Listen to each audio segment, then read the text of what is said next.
Let's just start with you introducing yourself. My name is Amber Dawn, and I live with my family in Berwyn, Illinois. I work as an animal trainer at the Shedd Aquarium, and that's about it. What kind of animals do you train?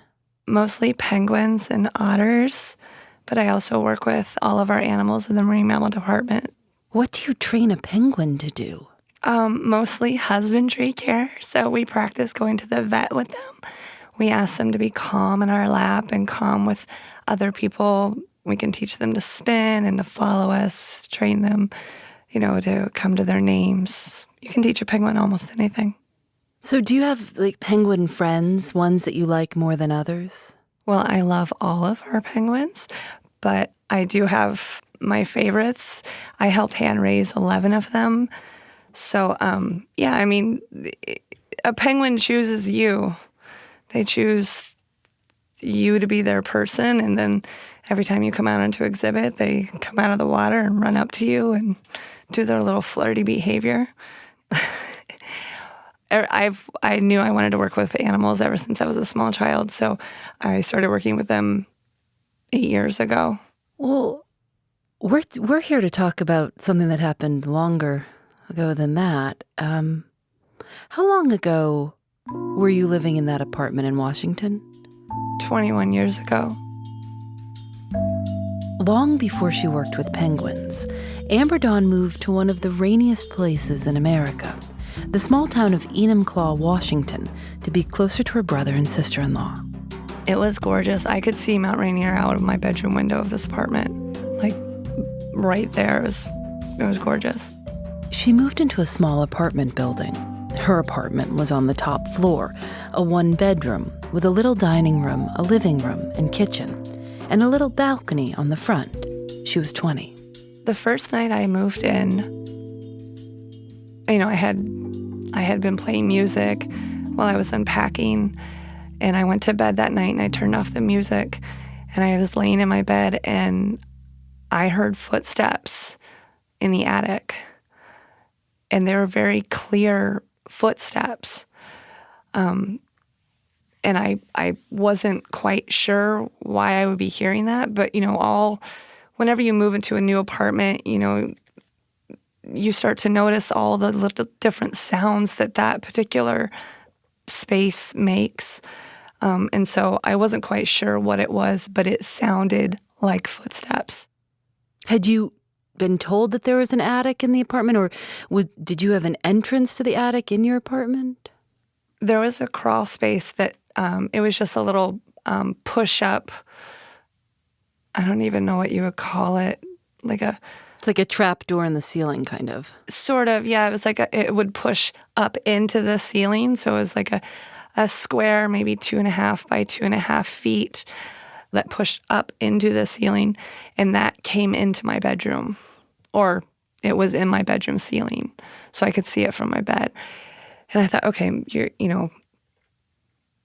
that's probably not what it is. You have I know I have an active imagination. So I just, fell asleep anyway. But the next day I went to the landlord and I told them, I think I heard footsteps up there last night. Is there any way that anybody could be up there? And she told me no. She said it was probably squirrels or raccoon or something. I was like, well, that squirrel's wearing a pretty big set of boots then. We've all had that feeling that something isn't quite right. And we're very good at talking ourselves down, going on with our lives, telling ourselves that it's all in our imagination. And most of the time, it is. I'm Phoebe Judge. This is Criminal.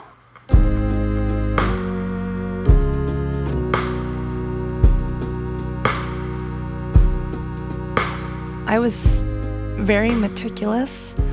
Everything was very organized. I knew it was in my cupboards. And I would buy a 6-pack of soda. I would drink one, maybe take one to work with me, and I would come back and there would be 3 left. And it's like, well, did I drink 2? That's odd. Or like cans of soup would be missing. What did you think was happening? Well, I had moved to Enumclaw to be close to my brother, and he lived about 3 blocks away. He had a key to the apartment. I assumed that he was coming into my apartment and eating my food because that is something he would do. Just come over and grab a can of soda or whatever. So I thought it was him. Did you confront him? Yeah, I called him. I told him, I can't afford to feed you. Don't come over here and eat my food. And it wasn't happening all the time. I just would notice it every now and again. Amber wasn't home much. She was working several jobs, processing papers for an accountant, working at the local drugstore, and waitressing at night. So when she noticed that little things in her apartment had been moved, she'd second-guess herself, chalk it up to exhaustion.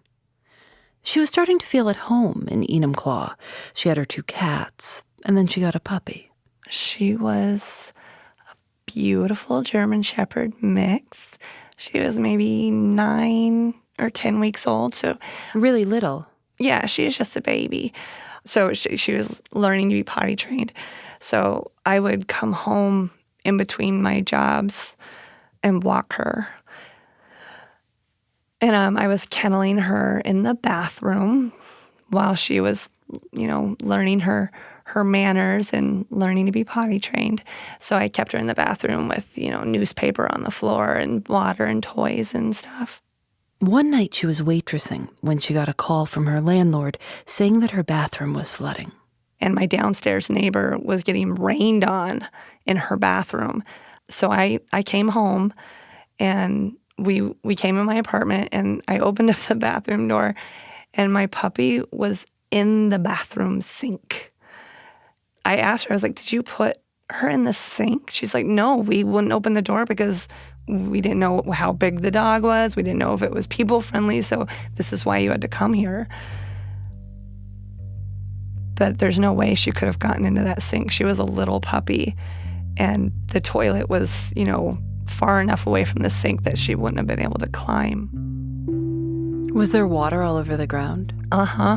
It was a big mess. But the puppy was dry, like safe in the sink? Yeah, she was sitting in the sink. But like someone must have put her in the sink, right? There's no way she could have... Yes, someone must have put her in that sink. Enumclaw is a tiny, safe farming community. Nothing ever went on there.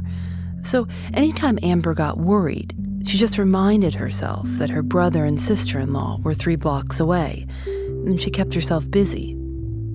She'd been living in her apartment for about 6 months when she got sick and called into her jobs. And so, on this day, for the very first time, she didn't leave her apartment at all. It was around 7 o'clock at night. I was on the couch and I was watching my stories, watching my TV, and I heard a loud thump in the bedroom. And I just dismissed it because I have animals and they make noise. And I just dismissed it and kept on watching television. Later on that evening, around 11 or so, I turned off all the lights. I drew a bath. I got undressed and I got into the bathtub. And so I'm in the bathtub. I got a candle lit. And I look up and that crawl space door was open. And everything just slowed way down.